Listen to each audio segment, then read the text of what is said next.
How do you really know who someone is? We all meet people who seem kind, confident, even admirable. But later, their true nature shows in ways we never expected. Have you ever trusted someone only to be shocked by who they really were? Carl Jung believed you don't need years to figure someone out. Just pay attention to 3 subtle things. In this video, we'll uncover exactly what those are. Stay with me until the end. Our first principle is perhaps the most telling and the most simple to observe. It is the measure of a person based on how they treat those who can offer them no apparent advantage. Consider the common scenario of a restaurant. Here, a complex social drama unfolds, a microcosm of societal hierarchies and power dynamics. A person interacts with the waitstaff, individuals whose role is one of service, who, in the context of this single transaction, hold little to no power to advance one's career, social standing, or wealth. It is a moment of profound revelation, an unscripted performance of the inner self. The interaction is fleeting, often forgotten as soon as the meal is over, yet it is a powerful diagnostic tool for character. Is there courtesy, a simple please or thank you? Is there eye contact, an acknowledgement of shared humanity? Or is there dismissal, impatience, a subtle condescension that communicates a belief in one's own superiority? These seemingly insignificant details are, in fact, tremors from the deep, signals from the unconscious mind. They reveal the default setting of the personality, the way it operates when the pressures of social climbing and impression management are temporarily suspended. Carl Jung would see this as a window into the unvarnished ego. When we are interacting with a boss, a potential partner, or a person of influence, our persona, the social mask we wear, is fully engaged. It is a carefully crafted presentation designed to be agreeable, competent, and impressive. But when faced with someone perceived as below us in the social or economic hierarchy, the persona can recede. What emerges in its place is a more authentic, less filtered version of the self, revealing the true state of our empathy, our humility, and our basic respect for others. This is not merely about being nice. It is about a fundamental recognition of dignity in every individual, regardless of their station or utility to us. A person who is kind only to the powerful is not truly kind. They are strategic. Their kindness is a currency, spent only where a return is expected. The individual who offers the same level of respect to the CEO and the janitor demonstrates a character that is integrated and whole, a kindness that flows not from calculation, but from a deep internal wellspring of humanity. This is the first and perhaps most crucial sign of a well-tended soul. Jung's shadow is the part of ourselves we repress and disown, our insecurities, darker impulses, and flaws. We all have a shadow. The question is how we relate to it. Those who acknowledge and integrate their shadow act with kindness, not arrogance. When we belittle others, we project our own insecurities. True self-worth comes from within, not from putting others down. The way we treat those who cannot benefit us creates ripples far beyond the moment. True empathy means extending compassion to everyone, not just those who are useful to us. When we disregard others, we erode trust and connection, building only a fragile foundation.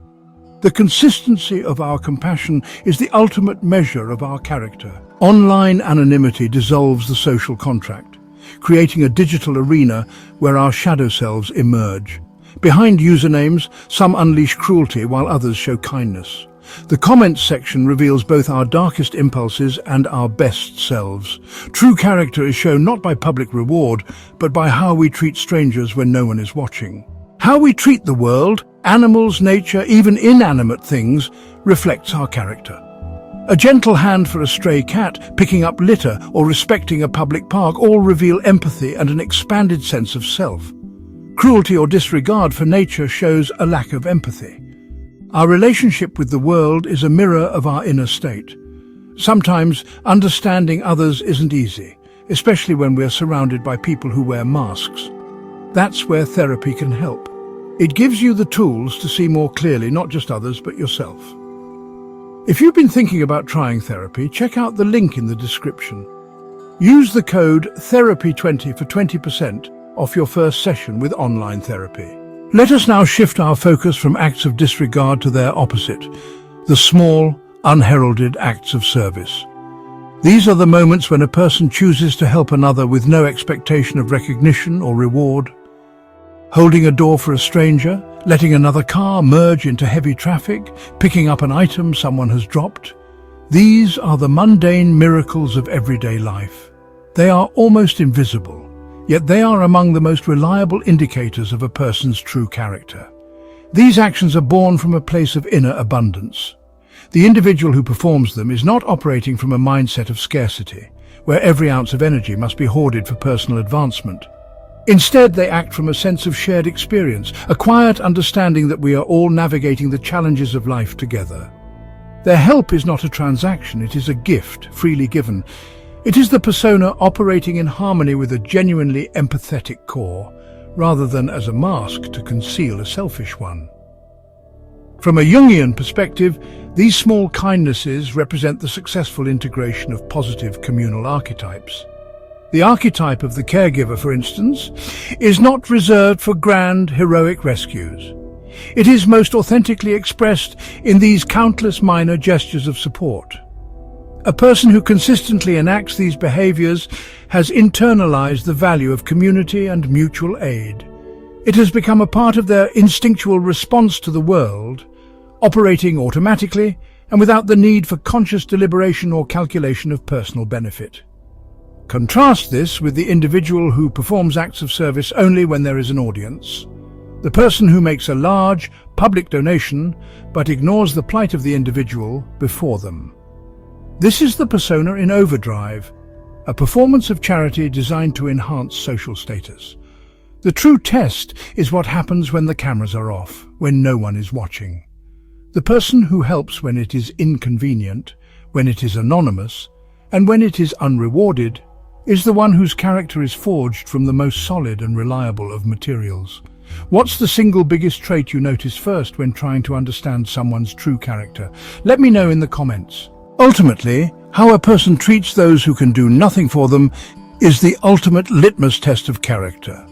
It distills the complex chemistry of the human soul down to a single observable reaction.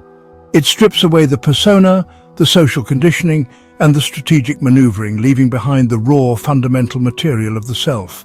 It answers the question, is this person's goodness an intrinsic quality, or is it a tool they use to get what they want? This principle is so powerful because it is incredibly difficult to fake consistently.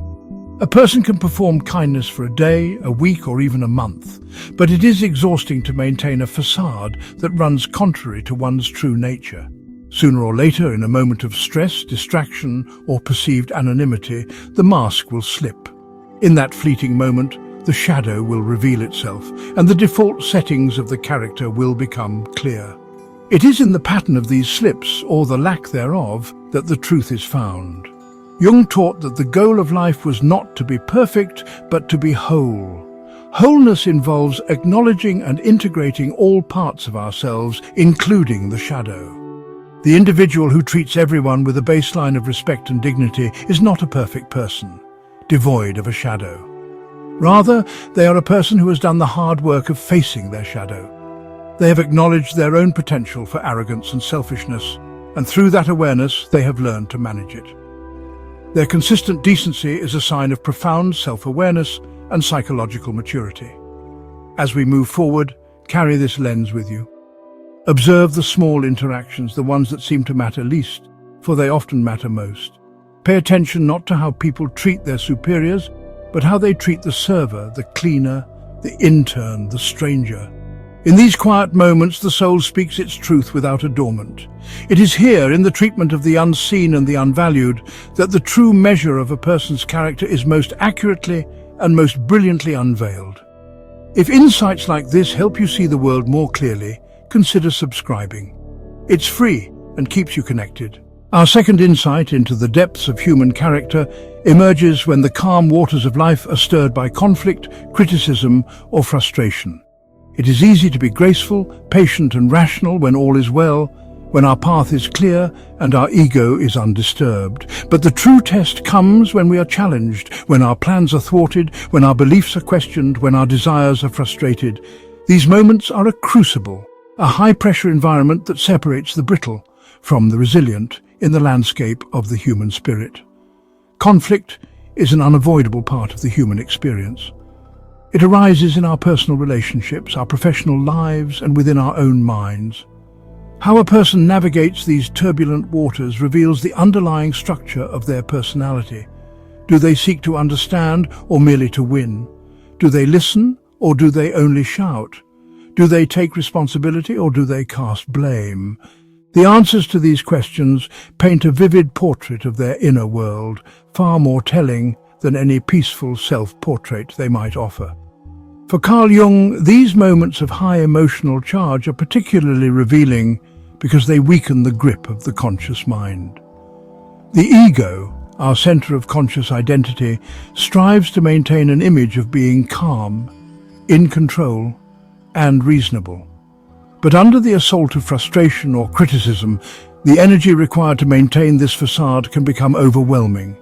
The ego's defenses are breached and more primitive, powerful forces from the unconscious are allowed to surge forward, often with volcanic intensity. What we witness in these moments is the raw, unmediated self. It is the revelation of a person's deepest insecurities, their core fears, and their most ingrained defense mechanisms. A person who can maintain their composure, who can engage with conflict constructively and with a degree of emotional regulation, demonstrates a well-integrated psyche. They are not merely suppressing their emotions, they have a healthy relationship with them, allowing them to feel the frustration or hurt without being completely overwhelmed and controlled by it. Projection is a defense mechanism where we unconsciously attribute our own unwanted traits to others. Like a manager blaming a subordinate for failure, we often see in others what we deny in ourselves. True self-awareness comes from recognizing and accepting our own shadow rather than projecting it outward. A common response to frustration and conflict is the adoption of a victim narrative. When plans go awry or challenges arise, some individuals consistently frame themselves as the passive, blameless sufferer of external circumstances or the malice of others. This always happens to me. Everyone is against me. It's not my fault. This narrative, while offering temporary comfort by absolving the individual of responsibility, is a powerful indicator of a psyche that is avoiding the difficult work of growth. From a Jungian standpoint, a chronic victim mentality is a refusal to integrate the shadow aspect of personal responsibility and power. It's easier to believe that one is a pawn of fate than to confront the ways in which one's own choices, attitudes, or inactions have contributed to the undesirable outcome. The victim stance allows the ego to remain good and innocent, while casting the world or other people as the bad aggressor. This creates a simplistic, black-and-white worldview that stifles any possibility of genuine self-reflection. Consider two people who are passed over for the same promotion. The first person immediately blames the system, claiming the boss has it in for them, and the process was rigged. They become bitter and resentful, their energy consumed by nursing their grievance. The second person, while also disappointed, takes time to reflect. They ask for feedback. They consider what skills they could develop, what they could have done differently. They see the setback not as a final judgment, but as information to be used for future growth. The second individual is engaging in what Jung called the process of individuation, the journey toward becoming a whole integrated self. Individuation requires that we take ownership of our lives, including our failures and frustrations.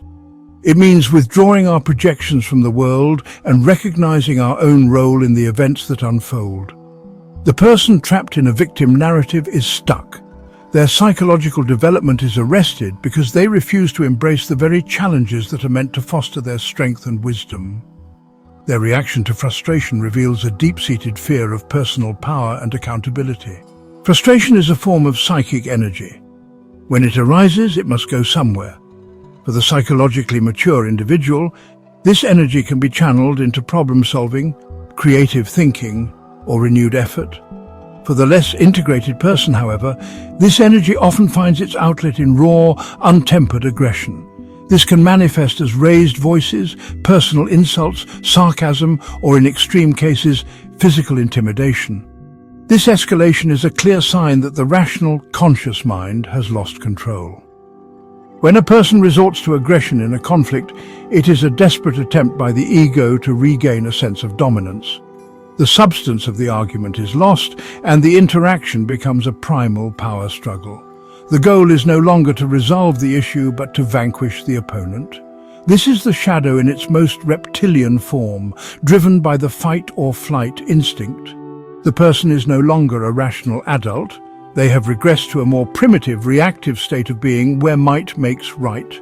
Pay close attention to how someone argues. Do they stick to the topic at hand, or do they resort to ad hominem attacks, insulting the character of the other person? The latter is a classic diversionary tactic used when one's own position is weak. It is also a form of projection. By attacking the other person's character, they are attempting to invalidate their argument without having to engage with its substance. It is an admission of intellectual or emotional defeat, masked as an aggressive assault. A truly strong character does not need to raise their voice or resort to insults. Their strength lies in the coherence of their thoughts and the integrity of their position. They can remain calm in the face of disagreement because their sense of self is not threatened by it. They are able to separate the idea from the person, allowing them to critique a concept without attacking the individual.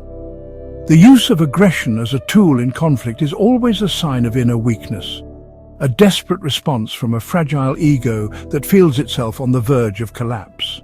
Perhaps the most difficult test of all is how a person responds not just to criticism, but to criticism that is patently unfair or untrue. This is, a moment of supreme challenge, a direct assault on our public persona and our private sense of self. The natural, instinctual reaction is to become defensive, to feel outrage and to lash out against the injustice. It is a moment that can easily trigger a powerful shadow reaction, a righteous fury that feels entirely justified. Here, the path of individuation demands an almost superhuman level of self-possession. While the anger is understandable, the truly integrated individual is able to look beyond their immediate emotional response. They can recognize that the unfair criticism is often not about them at all. More often than not, it is a projection from the other person. The accuser is seeing in them something they cannot face in themselves, or is using them as a scapegoat for their own frustrations and failures. To respond to unjust criticism with quiet dignity and a refusal to be drawn into a mudslinging match is a sign of immense inner strength. It demonstrates that the person's self-worth is not dependent on the approval or opinion of others. Their identity is anchored in a deep internal place that cannot be shaken by external storms. They may calmly correct the record, but they feel no compulsion to engage in a desperate battle to prove their own goodness. They know who they are, and that knowledge is their shield. This is the opposite of the fragile ego, which is constantly seeking external validation. An ego like that is a house of cards. A single breath of unfair criticism can bring the whole structure tumbling down. The resulting panic and rage are attempts to rebuild the structure by force, by destroying the source of the criticism. The person who can absorb an unjust blow without crumbling and without retaliating in kind shows that their house is built of stone, on a foundation of genuine self-knowledge and self-acceptance. In the landscape of conflict, there is no feature more indicative of fertile ground for growth than the ability to genuinely apologize. A true apology is not the grudging "I'm sorry you feel that way," which is a disguised form of blame. It is the unqualified admission of fault. "I was wrong. I am sorry." This simple phrase is honestly one of the most difficult for the human ego to utter, and one of the most powerful signs of a strong and healthy character. To apologize is to consciously choose to subordinate the ego's need to be right to the higher value of relationship and truth. It requires the courage to look at one's own actions, acknowledge one's own part in the conflict, and take responsibility for the hurt caused. It is, in Jungian terms, a conscious act of integrating the shadow. It is looking at one's own mistake, one's own shadow behavior, and owning it rather than projecting it or denying it. This act is profoundly transformative. The person who can never apologize is trapped in a prison of their own making. Their ego is so fragile that it cannot withstand the slightest admission of imperfection. They are forced to construct elaborate rationalizations, to rewrite history, and to perpetually cast themselves as the righteous party. This psychic rigidity prevents any learning or growth from occurring. They are doomed to repeat the same mistakes, to damage the same relationships, because they are incapable of the self-reflection that an apology requires. Observe, then, not only how people act in the heat of conflict, but how they act in its aftermath. Does the frustration linger as resentment, or is it resolved through mutual understanding? Is there a willingness to repair the breach, to learn from the disagreement? The person who can offer a sincere apology and who can graciously accept one is a person who values connection over being right. They demonstrate a psychological flexibility and a humility that are the hallmarks of true wisdom and a character you can depend on. Ultimately, how a person handles conflict, criticism, and frustration is a direct reflection of where they are on their journey of individuation. This journey, as Jung described it, is the lifelong process of becoming the person one was always meant to be. It involves differentiating oneself from the collective consciousness, integrating the unconscious and achieving a state of psychological wholeness. It is the quest to become an individual, a being that is not divided against itself. A person who reacts to every challenge with blame, aggression, and victimhood is still in the early, undifferentiated stages. Their ego is weak and highly identified with their persona. They are ruled by their unconscious complexes and their unexamined shadow. They see the world in projections, constantly fighting external battles that are, in reality, reflections of their own inner turmoil. Their life is a reactive drama, not a consciously chosen path. They are divided, their conscious intentions constantly sabotaged by their unconscious impulses. On the other hand, the person who navigates conflict with self-awareness, responsibility, and a desire for resolution is well on their way to individuation. They have begun the courageous work of confronting their shadow, withdrawing their projections, and taking ownership of their entire psyche. They are not perfect, but they are whole. They can experience anger without being consumed by it. They can hear criticism without being shattered by it. They can experience frustration without being defeated by it. This is the character we can truly trust, not the person who never faces conflict, but the one who handles it with grace and integrity. Their strength is not a brittle facade, but a flexible, resilient core forged in the fires of self-reflection. They are not afraid of the truth, even when it is uncomfortable. By observing how individuals behave in the crucible of conflict, we are given a privileged glimpse into this profound inner process. We are able to see not just the mask they present to the world, but the true evolving shape of their soul. At the bedrock of character lies our relationship with truth. It's not just honesty in speech, but a deep orientation of the soul. Do we stand in the light of authenticity or hide in the shadows of deception? Each small lie is a fracture in our foundation, eroding integrity and trust until the line between real and false blurs, even within ourselves. Jung's persona is the mask we present to the world, our public face shaped by social roles and expectations. It helps us navigate society, but when we mistake the mask for our true self, we risk losing touch with our authentic feelings. The persona meant to protect can become a prison, leaving us isolated, anxious, and unable to form genuine connections. Beneath the persona lies the shadow, holding the parts of ourselves we repress and deny. The shadow is not evil but unconscious, containing both our darker impulses and hidden strengths. Our relationship with truth mirrors our relationship with the shadow. Integrity means facing our flaws, not denying them. When we repress the shadow, it festers and erupts in hypocrisy. Only honest self-appraisal leads to wholeness. The language of deceit is marked by evasion, ambiguity, and omission. Instead of clear facts, you'll hear vague generalities and stories that distance the speaker from responsibility. They curate the truth, leaving out crucial details, painting a picture that serves their interests. This conversational fog leaves listeners confused and distrustful, unable to find solid ground. It's not about connection, but control, a voice unable to speak from a place of truth. Integrity is revealed in the small, unobserved moments, returning extra change, giving credit, or keeping a promise when it's inconvenient. These actions, repeated over time, form a pattern of trust. Conversely, a lack of integrity is shown not just by dishonesty, but by inaction, remaining silent in the face of injustice or sidestepping truth. True character is found in what we choose to do and what we refuse to ignore. Individuation is Jung's term for the lifelong journey of becoming whole, embracing both our light and shadow. It's not about perfection, but about radical honesty with ourselves. By questioning our masks and facing our true nature, we discover an inner compass. This commitment to truth transforms our relationships, fosters responsibility, and guides us home to our authentic self. The integrity of one person ripples outward, shaping the social world around them. Living in truth creates trust, safety, and genuine connection. Integrity is the foundation for strong relationships and healthy communities. By choosing truth, we build on solid ground, creating order, trust, and lasting bonds. True sight is found in how we treat others, face conflict, and honor truth. These moments reveal our authentic selves, whether we act with empathy, confront our shadows, or build on honesty. By noticing these patterns, we become architects of our own lives, forging deeper, more genuine connections. This is the gift of true sight, seeing past the mask to the enduring soul. If you found this valuable, give it a like, share it with someone who'd appreciate it, and subscribe for more Jungian psychology insights.